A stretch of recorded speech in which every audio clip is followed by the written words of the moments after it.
Kamusta mga anime lovers? Bago magsimula ay shoutout sa ating mga awesome Lodi members Mwamu Chup Chup. Nag-flashback kay Kuma ang mga alaala sa kanyang mga magulang hanggang sa maranasan nila ang mapait na kapalaran sa kamay ng mga malulupit na Celestial Dragon kaya siya naging ulilang lubos. At ngayon ay pinapabalik pa siya ng mga kapwa alipin kung ayaw daw nilang lahat na masawi. Mabuti na lang ay dumating sila Ivan at Genie. Samantala nagtakbuhan na ang mga alipin dahil hahuntingin na sila ng mga Celestial Dragon para sa kanilang sports.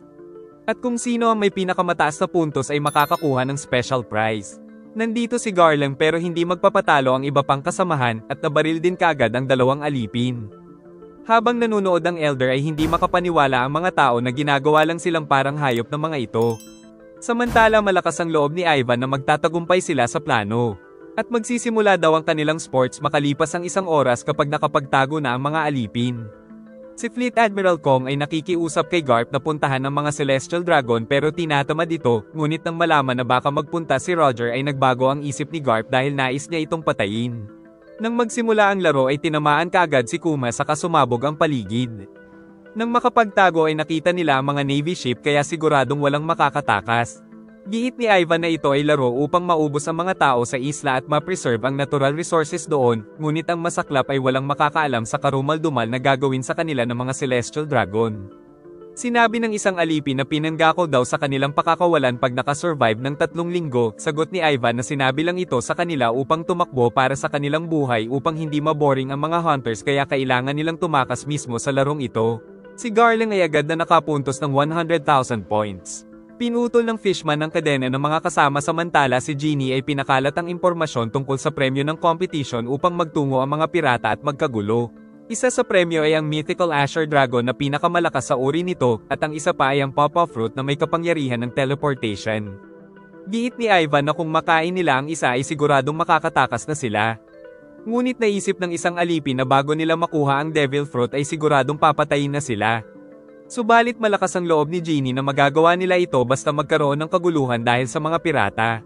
Ngunit kailangan nila ng isang decoy pero natatakot ang lahat sa panganib kaya nagpresenta si Kuma dahil malaki naman siya at malakas saka ayaw niya nang makakita na namamatay ang mga kasama. At siya namang ikinamangha ni Ivan ang lakas ng loob nito. Biglang sumabog ang isang Navy ship dahil dumating pala ang kinatatakutang Rock Pirates kasama ang mga alyansa nito na isa-isang inubos ang malalaking mga Navy ship saka nagbanta si Rock sa mga Navy. At bumaba ang mga batikang miyembro nito na sila Nogate at Stossy, Pirate Empress Gloriosa, Shiki the Golden Lion, Charlotte Linlin at Kado, pati na rin si John. Giit ni Nogate na makakalimutan lang ni Rox ang pakay nila kaya hanapin kaagad nila ang mga kayamanan. Ngunit ayaw sumunod sa kanya ni Shiki, at sinabi ni Big Mom na kukunin niya lang ang pakay at saka siya aalis subalit si Kado ay nais kalabanin si Roger. Dahil sa mga pagsabog ay nagalit ang Celestial Dragon sa mga Marine. At nag-report naman ang isa sa Navy Headquarters. At sa kasamaang palad ay dumating pa si Goldie Roger kasama ang malalakas na crew nito upang makigulo sa treasure. Naghahanda naman si Garland na makipaglaban kasama ng kanyang Holy Knights. Subalit binalot na ng matitinding Conqueror's Hockey ang isla dahil sa mga naglalaban ng mga halimaw ng karagatan kaya nawasak kaagad ang paligid. Kaya sumalisi na sila Kuma dahil pagkakataon na nila ito sa mga Devil Fruit. Sumuko na rin ang mga Marine dahil wala silang pag-asang manalo sa labanan, subalit biglang dumating ang legendary Marine na si Garp na ang target ay walang iba kundi ang future Pirate King Roger. Nakuha naman nila Kuma at Ivan ang mga kayamanan at naghandang kainin ang mga Devil Fruit. Subalit biglang dumating si Big Mom at nakuha ang isang Devil Fruit saka pinigilan ito ni Ivan upang makain ni Kuma ang isa pa kaya tumakbo ito at kinain nga ang Pawpaw Fruit na ikinatuwa ni Ivan. Pero biglang tumalsik si Kuma dahil kay Saint Saturn. Saka sinabing kapalaran ng isang tulad niyang Buccaneer na maging alipin. Ngunit hindi matanggap ni Kuma na may mga taong malas kaya nagiging alipin mula pagkapanganak, kaya kung meron daw siyang kakayahan ay ililigtas niya ang mga kapwa alipin. Ngunit sinabi ng Elder na ito ang dahilan kung bakit dapat silang mamatay. At ang pangyayaring ito ay itinago sa kasaysayan ng mundo. Kalaunan sa Sorbet Kingdom ay galit na galit si Ivan sa mga fake news na kumakalat tungkol sa tunay na nangyari. Sa kabila nito ay nagdasal ng taimtim si Kuma para sa mga buhay na nawala dahil sa malagim na insidente. Giit ni Ivan na dapat ay matuwa pa siya dahil nasa 500 ang nailigtas nito. Bago umalis ay nalaman ni Ivan na nagpapatakbo ng simbahan noon sila Kuma ngunit nalulungkot pa rin ito kapag naaalala ang mga magulang. Kalaunan ay nagpaalam na si Ivan upang maging isang ganap na pirata. Si Genie naman ay nagpaiwan upang mapag-isipan ang kanyang susunod na tatahaking landas. Giit pa nitong siya na ang bahala kay Kuma dahil siya ang mas matanda pero wala siyang pisikal na lakas kaya si Kuma na lang ang gumawa nito. Saka nagtungo sila sa bayan upang magtinda ng mga panggatong. Ngunit isang araw pagka-uwi ay may nangharang sa kanilang mga batang hamog na pinagbabato si Kuma kaya kinalaban ito ni Genie na nagawa niya namang matalo. At sa halip ay tinulungan pa ni Kuma ang dalawa gamit ang Devil Fruit.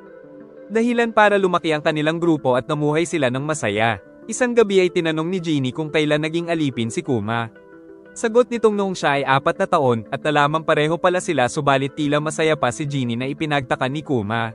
Pero ang totoo ay iyak na pala ito ng iyak dahil noon ay hindi man lang siya makakain ng maayos pero ngayon ay nabubusog na sila. Kaya naalala din ni Kuma ang kanyang mga magulang kaya hindi na rin niya mapigil ang mapaiyak. Paglaki ni Kuma ay siya ang naging doktor ng mga matatanda dahil natatanggal niya ang sakit ng katawan ng mga ito. Dahil dito ay palagi silang nagpupunta sa simbahan ni Kuma at sinabi pa nila na siguradong proud daw ang mga magulang nito kaya sana ay araw-araw daw nitong tanggalin ang kanilang mga sakit sa katawan.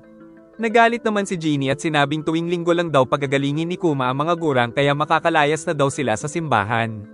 Sa kabila ng mga sinabi ni Genie ay hindi pa rin nagalit ang matatanda dahil sa maganda nitong mukha. Giit pa ng isa na halos lahat ng kalalakihan ay may crush sa kanya kaya nagsimulang mainis si Genie. Pero tinukso pa siya ng mga ito kung may relasyon na daw ba sila ni Kuma. At namula naman ang dalaga at pinalayas ang mga matatanda. Pero naging mabait pa rin si Kuma sa mga ito. Dahil dito ay inabot sila ng gabi sa panggagamot sa mga nararamdaman ng matatanda.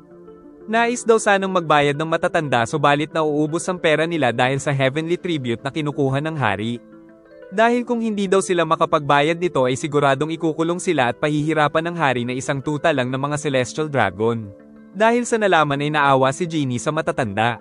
Giit ni Kuma na kahit anong sakit ay tatanggalin niya sa mga ito linggo-linggo. Kaya labis na nagpasalamat ang mga ito at binigyan siya ng pagkain. Pagsapit ng gabi ay umiiyak si Genie dahil si Kuma pala ang naghihirap sa pagtanggap ng lahat ng sakit na tinatanggal nito sa mga tao sa kanilang bayan. Napatuloy niyang ginagawa dahil sa pagmamahal sa mga tao subalit yumayanig ang buong simbahan at halos mawasak ang kanyang katawan dahil sa napakatinding sakit kaya nagsuka siya ng dugo at nawalan ng malay. Agad naman siyang inasikaso ni Genie at tinanong kung bakit niya pa rin ito ginagawa gayong hindi alam ng mga tao na siya ang nagdurusa. Ngunit ayaw pa rin tumigil ni Kuma dahil nagiging masaya daw siya kapag nakikitang masaya at ayos ang kalagayan ng lahat. At nang sabihin ni Kuma na ayos na siya ay naging masaya na si Genie at magkasabay silang kumain. Saka nag-aya si Kuma na mamasyal kinabukasan at agad din naman pumayag ang dalaga. Pagkalipas ng 5 taon ay magkasama pa rin sila. Nang biglang magyaya si Genie na magpakasal na ikinagulat ni Kuma. Namula si Kuma ngunit tumanggi pa rin ito kaya nainis si Genie at nangakong pasasayahin niya ang binata. Ngunit ang totoo ay natatakot lang si Kuma na mangyari muli ang mapait na sinapit ng kanyang pamilya dahil isa siyang buccaneer kaya nanahimik na lang si Genie. Kinwento din ni Kuma ang kanyang iniidolo na si Dragon na palagi niyang nababalitaan dahil pinaglalaban nito ang karapatan ng mga tao kaya nais niyang maging katulad nito. Biglang may kumatok ng malakas sa simbahan at pumasok ang mga manliligaw ni Genie na may dalang mga regalo. Nagpasalamat naman si Kuma pero binetukan siya ni Genie sa inis at pinagtawanan siya ng mga ito. Pagkalipas ng 3 taon ay nagkaroon ng kaguluhan dahil sa bagong batas ng hari. Kaya dumating si Kuma para makiusap na pakawalan ng mga ito pero nagmatigas ang mga sundalo ng hari. Nagmakaawa naman ang isang matanda ngunit sinabi ng Royal Guard na ayon sa hari ay maaari na nilang gawing alipin ng mga tao sa kanilang lugar. Labis na nagalit si Kuma at naalala ang malungkot na nakaraan noong naging isa siyang alipin. Pero hindi nagpatinag ang Royal Guards dahil utos daw ito ng hari. Saka sinakal ng isa ang matanda kaya nawala ng malay, kaya hindi na napigilan ni Kuma ang sarili at ginamit ang papa fruit nito upang maubos ang mga siraulong bantay. Subalit meron pang mga dumating kaya nagpalabas si Kuma ng napakalaking pan na nagpayanig sa buong lugar. Kaso sa huli ay nahuli din siya ng mga ito. At sa loob ay nakita niya ang mga kaibigan na nahuli rin at sinabing nagwala na daw si Kuma kaya kinalaban na rin nila ang Royal Guards kaya pare-pareho silang nakulong. Galit pa rin si Kuma dahil tutol siya sa pagkuha ng alipin ng mga Celestial Dragon sa mga tulad nilang mga mahihirap. Giit ni Genie na tuta lang kasi ng Celestial Dragon ang hari sa kanilang lugar kaya kailangan nilang magrebelde upang kalabanin ito. Samantala sa labas ay may dumating pala ng mga rebelde upang iligtas ang mga tao na maging alipin kaya tinukhang din nila ang hari. Dahil sa mga rebelde ay masayang-masaya ang mga tao dahil namatay na ang malupit nilang hari. Sa kulungan naman ay may nagtungo sa kinaroroonan nila Kuma. At ito ay walang iba kundi si Ivan, at ang kasama nito ay ang idolo ni Kuma na si Monkey D. Dragon. Sa kaniyaya ni Ivan na sumali si Kuma sa kanilang revolusyon at kaagad namang pumayag si Kuma. Giit ni Ginny na nais niya ring sumali na lalong ikinatuwa ni Ivan. Dahil sa mga bagong kasapi ay unti-unting nakilala ang samahang revolusyonaryo na tumutuligsa sa mga kabahuan ng government at nakilala sila sa pangalang Revolutionary Army. Ngunit dahil wala pa silang sapat na pondo ay naging mersenaryo sila upang tulungan ng mga nais pabagsakin ng mga korap na hari at kanilang sinanay ang mga may nais matuto sa pakikipaglaban dahil ang kanilang plano ay magpakalat ng kanilang army sa buong mundo. Nagtanong si Kuma kung paano natututo si Dragon sa pakikipaglaban, sagot nitong minsan siyang naging navy pero hindi niya nahanap ang katarungan doon. At nangako naman si Kuma na sasamahan niya ito hanggang sa huli pati na si Ginny. Isang araw ay nagbalik si Kuma sa Sorbet Kingdom upang kamustahin ang mga matatanda. At nagdaan pa ang 8 taon kung saan 14 na taon ang nakalipas sa kasalukuyan ay excited si Ginny dahil makikita niya na muli si Kuma. Nainggit naman ang kasama kay Kuma dahil mahal siya ng crush ng bayan. Nang may dumating na isang lalaki sa kanilang likuran. At nabalitaan na lang ni Dragon na nakidnap si Ginny. Dahil dito ay halos mabaliw si Kuma sa kakaisip kung paano ito may iligtas. Nag-enjoy ka ba? Mag-like and subscribe at pindutin ang bell para updated ka sa susunod na upload. Sana ay nagustuhan nyo at mag-like and subscribe ka na rin para muha-muha chup chup.